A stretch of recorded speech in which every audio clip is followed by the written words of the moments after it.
नमस्कार दोस्तों। पिछले 2 ढाई महीने से मीन राशि का जो पारिवारिक जीवन है वो ठीक से नहीं चल रहा है। उसी प्रकार रिलेशनशिप में भी बहुत ज़्यादा प्रॉब्लम कॉम्प्लिकेशंस आ रहे हैं। उसी को चलते शनि भी आप ही के राशि में आ रहा है। तो जो सभी ग्रह है उसके जो प्रभाव परिणाम है वो आपके राशि पर, आपके जीवन पर किस प्रकार से होंगे, कौन सी बातें करनी है, कौन सी बातें नहीं करनी है, सभी के बारे में डिटेल में चर्चा इस वीडियो में हम करने वाले हैं। तो सबसे पहले हम चर्चा करेंगे कि आपका जो स्वास्थ्य है मानसिक या फिर शारीरिक वह किस प्रकार का होगा। जैसे कि आपके राशि का जो स्वामी है गुरु, जो कि आपके तृतीय भाव में भ्रमण कर रहा है, अब ये मार्गस्थ हो चुका है। उसी प्रकार आप ही के राशि में कई ज्यादा ग्रह जो है वो आ चुके हैं, जैसे कि शुक्र, बुध, राहु और नेपच्यून आप ही के राशि में भ्रमण कर रहे हैं। रवि और शनि भी आपके राशि में आ रहे हैं। जो रवि है वो आपका षष्ठेश भी है। उसी प्रकार आपके राशि का जो अष्टमेश है वो भी आप ही के राशि में आ चुका है।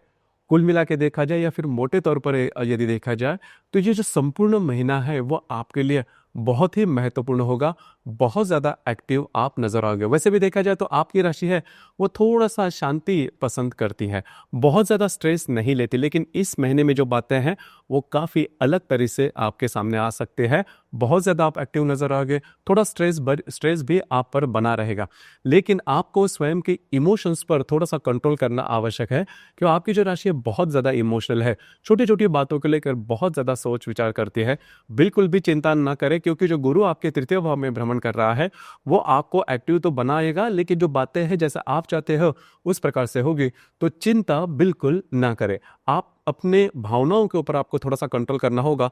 यदि आप बहुत ज्यादा इमोशनल होते हैं तो उसका सीधा सीधा असर आपके स्वास्थ्य पर हो सकता है। बस आपको इसी के ऊपर थोड़ा ध्यान देना होगा।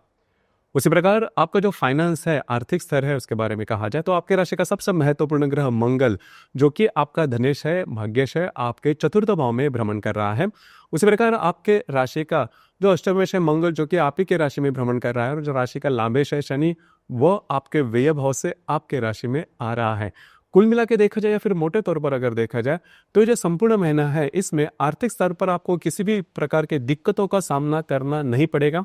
सिर्फ एक बात है कि आपके जो घर के लोग होंगे उनके लिए ज़्यादा खर्चे करने पड़ सकते हैं। हालांकि इसका अनुभव पिछले 2 ढाई महीने में आपने लिया होगा, तो यही जो बात है इस पर आपको थोड़ा सा अमल करना होगा। आपके जो खर्चे हैं उस पर कंट्रोल करना आवश्यक होगा, और सबसे महत्वपूर्ण बात, आपको स्वयं की जो मानसिकता है उस पर ध्यान देना होगा, बहुत ज़्यादा इमोशनल नहीं होना। उसी प्रकार घर का जो सुख है, पारिवारिक जो सुख है, इसके बारे में कहा जाए तो आपके राशि का जो चतुर्थेश है बुध, जो कि आप ही के राशि में भ्रमण कर रहा है, 15 तारीख के बाद यह बुध वक्री होने जा रहा है, और आपके चतुर्थ भाव में मंगल भी भ्रमण कर रहा है। तो घर का जो पारिवारिक सुख जिसे हम कहते हैं वो थोड़ा सा ऊपर नीचे रहेगा। हालांकि बहुत ज्यादा स्ट्रेस देखा नहीं जाएगा। घर के जो लोग हैं उनके साथ कहीं बाहर घूमना फिरना हो सकता है। खास करके आपके उम्र से जो छोटे व्यक्ति होंगे उनके स्वास्थ्य के बारे में थोड़ा ध्यान देना होगा। बाकी अगर देखा जाए तो जैसा आप चाहते हो उसी प्रकार से बातें जो है वो सामने आ सकती है। इसी प्रकार आपका जो, अगर आप किसी के रिलेशनशिप में हैं वहाँ पर अगर देखा जाए तो बातें जो है वो बहुत ज़्यादा नॉर्मल रहेगी। किसी भी प्रकार की बड़ी प्रॉब्लम कॉम्प्लिकेशंस देखे नहीं जाएंगे, जो कि बहुत ही अच्छी बात होगी। जो गर्भवती महिला है उन्होंने खुद के स्वास्थ्य के बारे में थोड़ा सा ध्यान देना होगा। बहुत ज़्यादा स्ट्रेस, बहुत ज़्यादा टेंशन बिल्कुल नहीं लेना। जो बातें हैं थोड़ा सा आपके लिए कॉम्प्लिकेट हो सकती है। और सबसे महत्वपूर्ण बात, जो विद्यार्थी वर्ग है उनके लिए ये जो संपूर्ण महीना है वो टेस्टिंग पीरियड हो सकता है। मतलब आपको लग सकता है कि आपने पूरी प्रिपरेशन की है, और जब भी आप परीक्षा के लिए अपेयर करोगे आपको लगेगा जो भी आपने किया है आप पूरी तरह से ब्लैंक हो चुके हो या फिर कुछ नहीं सूझ रहा है। तो आपको थोड़ा ज़्यादा मेहनत करनी होगी, थोड़ा सा ज़्यादा आपको एफर्ट देना होगा, क्योंकि जैसा आप समझते हो उस तरह से बातें जो है वो सहज नहीं हो पाएगी। ध्यान दीजिए, आपके राशि में, मतलब मीन राशि में ही जो ग्रहण का जो प्रभाव है, रवि राहु की जो युति है वो देखी जाएगी, तो आपको बहुत ही ज्यादा चौकन्ना रहना होगा।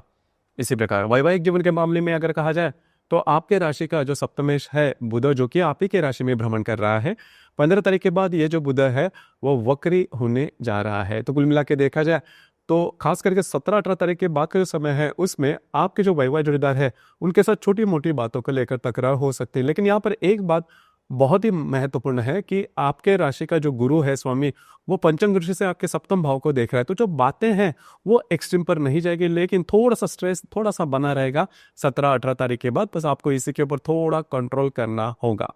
कार्य क्षेत्र के बारे में अगर कहा जाए तो आपके राशि का जो कर्मेश है गुरु, जो कि आपके तृतीय भाव में भ्रमण कर रहा है, तो कार्य क्षेत्र से रिलेटेड आप बहुत ज़्यादा एक्टिव नजर आ गए।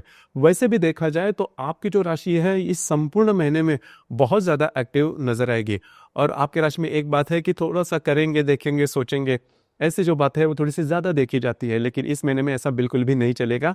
आपको बहुत ज़्यादा एक्टिव रहना होगा। तो इसी इसी के ऊपर थोड़ा सा ध्यान देना होगा। खास करके आपको स्वयं की जो इमोशंस हैं, जो भावनाएं हैं, उस पर कंट्रोल करना होगा। इस महीने की 2 तारीख को बुध राहु नेपच्यून की युति आप ही के राशि में होने जा रही है। तो यहाँ पर किसी भी प्रकार के महत्वपूर्ण निर्णय लेते समय बहुत ज़्यादा इन डेप्थ सोच विचार करना होगा। मैं तो यही बात कहूँगा कि 2 तारीख को किसी भी प्रकार के महत्वपूर्ण निर्णय, चाहे किसी भी क्षेत्र से रिलेटेड क्यों ना हो, बिल्कुल भी नहीं लेना। आपके जो अंदाज है वो चूक सकते हैं। इसी प्रकार दिनांक 8 तारीख को रवि और मंगल का त्रिकोण योग होने जा रहा है। रवि जो कि आपके व्यय भाव में भ्रमण कर रहा है और जो मंगल आपके चतुर्थ भाव में भ्रमण कर रहा है, दोनों का त्रिकोण योग घर के जो लोग हैं उनके साथ कहीं बाहर घूमना फिरना हो सकता है। घर के जो लोग हैं उनके साथ आपकी जो इंटरेक्शन है वो काफ़ी अच्छी देखी जाएगी। कुछ अनपेक्षित लाभ भी आपको इन दिनों में मिल सकते हैं। उसी प्रकार दिनांक 11 तारीख को बुध और शुक्र की युति आप ही के राशि में होने जा रही है। अब ये जो युति है वैसे देखा जाए तो आपको थोड़ा सा एक्टिव ज़्यादा बनाएगी। घर के जो लोग हैं उनके साथ आपकी जो इंटरेक्शन है वो काफ़ी अच्छी देखी जाएगी। रवि शनि की युति आपके व्यय भाव में होने जा रही है दिनांक 12 तारीख को। अब ये जो युति है वो थोड़ी सी अशुभ फलदायी मानी जाएगी। खास करके किसी भी प्रकार के कमिटमेंट, प्रोमिसेस या फिर डॉक्यूमेंटेशन से रिलेटेड कोई भी काम, इनसे आपको दूर रहना होगा। लोन लेना है, पैसे की किल्लत हो सकती है, तो इन सभी बातों से आपको दूर रहना होगा कि रवि शनि की जो युति आपके व्यय भाव में होने जा रही है वो स्ट्रेस आपको बढ़ाएगी। उसी प्रकार आपकी जो वैवाहिक जोड़ीदार है उनके साथ भी जो बातें हैं, जो प्रॉब्लम है, वो थोड़ी सी इन दिनों में ज़्यादा देखी जा सकती है। दिनांक 17 तारीख को रवि और राहु की युति आप ही के राशि में होने जा रही है। रवि राहु की युति माने कि ग्रहण का जो प्रभाव है वो आपके व्यक्तित्व पर देखा जाएगा। तो इस मामले में आपको बहुत ही ज़्यादा चौकन्ना रहना होगा। किसी भी प्रकार के महत्वपूर्ण निर्णय नहीं लेना। हालांकि आपको जो कॉन्फिडेंस लेवल है वो काफ़ी अच्छा देखा जाएगा। कई दफ़ा कॉन्फिडेंस में आके हम गलत निर्णय लेते हैं। एक बात मैं आपको कहना चाहूँगा कि देखिए, जो शनि आपके व्यय भाव में भ्रमण कर रहा है पिछले 2.5 साल से, 7.5 का जो थोड़ा बहुत प्रभाव है वो आपने देखा होगा। अब जाके जो शनि है वह आप ही के राशि में भ्रमण करने वाला है। तो होता क्या है कि जब भी शनि आपके राशि में भ्रमण करता है उसके पहले हम ऐसे कोई डिसीजन ले लेते हैं, कॉन्फिडेंस में आके ऐसे कोई डिसीजन लेते हैं जो कि आगे जाके पूरी तरह से गलत साबित होते हैं, और जिसका जो खामियाजा है जब भी शनि आपके राशि में आता है उस समय आपको भुगतना पड़ता है। तो इसी प्रकार का ट्रैप आपके लिए सामने आ सकता है इस महीने में। तो थोड़ा सा चौकन्ना रहना, ट्रांसपेरेंसी रखना। अगर कोई प्रॉब्लम आपके सामने आती है तो किसी से कंसल्ट करना, किसी से उसके बारे में मार्गदर्शन लेना, ये बात जान लेना बहुत ज़्यादा आवश्यक है। आप खुद से कॉन्फिडेंस में जाके कोई बात करते हो तो वो आप उसमें फंस जाओगे। तो ध्यान रखिए, ये बातें बहुत ही महत्वपूर्ण होगी। इसी प्रकार रवि नेपच्यून की युति आपके राशि में होने जा रही है दिनांक 19 तारीख को। अब ये जो युति है वो आपके लिए शुभ फलदायी साबित होगी। कुछ अच्छे इंट्यूशंस वगैरह आ सकते हैं। आपका जो कॉन्फिडेंस है वो काफ़ी अच्छा देखा जा सकता है। आप जो भी अनुमान लगाओगे वो कई मायनों में सही साबित होते हुए नजर आएंगे। लेकिन आपको आपके स्वास्थ्य के बारे में ध्यान देना होगा। कार्य क्षेत्र से रिलेटेड किसी भी प्रकार के महत्वपूर्ण निर्णय लेते समय थोड़ा सा इन डेप्थ सोच महत्वपूर्ण होगी। इसी प्रकार दिनांक 27 तारीख को शुक्र और नेपच्यून की युति आपके राशि में होने जा रही है। इन दिनों में आपको थोड़ा सा आपके जो खर्चे हैं उस पर नियंत्रण रखना होगा। थोड़ा सा लैविश लाइफस्टाइल की तरह आप झुक सकते हैं। आपके जो विचार है वो थोड़े से नेगेटिव हो सकते हैं। देखिए, मैं जो भी बातें कह रहा हूँ वह आपके लिए क्यों महत्वपूर्ण है, क्योंकि 7:30 के पहले का जो समय है इसमें इसी प्रकार के ट्रैप में, जाल में हम फंस जाते हैं और आगे जाके जो बातें हैं आपके लिए खुद से ही हम कॉम्प्लिकेटेड बना देते हैं। तो थोड़ा सा ट्रांसपेरेंसी रखना, पारदर्शिता रखना अपने जीवन में, विचारों में ज़्यादा आवश्यक है। इसी प्रकार इस महीने की जो पूर्णिमा है वो होली पूर्णिमा है दिनांक 13 तारीख को आने वाली, और जो अमावस्या है वो आप ही के राशि में होने जा रही है 29 तारीख को। तो ये जो संपूर्ण महीना है वो बहुत ही ज़्यादा इवेंटफुल होने वाला है आपके लिए। आपको सिर्फ एक ही बात पर ध्यान देना होगा, सीधे सीधे चलना, आउट ऑफ द वे जाके या फिर कॉन्फिडेंस में जाके या फिर रिस्क लेके किसी भी प्रकार के निर्णय नहीं लेना। विवादों से बहुत ही दूर रहना आवश्यक होगा। तो दोस्तों, ये था मीन राशि का मार्च 2025 का संपूर्ण राशिफल। धन्यवाद।